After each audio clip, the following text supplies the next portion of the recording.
good morning here in the Philippines, province of Leyte. Ayan ang aking pinagkakaabalahan sa ngayon dahil wala pa tayong work. Ito na muna ang ating pagkakaabisihan dito sa ating bahay maging tendera. Ayan. Tindira ng aking paninda dahil wala tayong trabaho. Ito na muna ang ating income sa ngayon. Ayan, please support my YouTube channel here.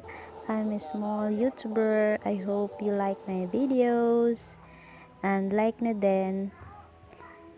Thank you. God bless. Dahil wala bang customer, ayan. Magpapakit muna tayo saglit kahit hindi tayo cute o hindi tayo maganda. At least, naipagmalaki natin sa camera at sa madlang people.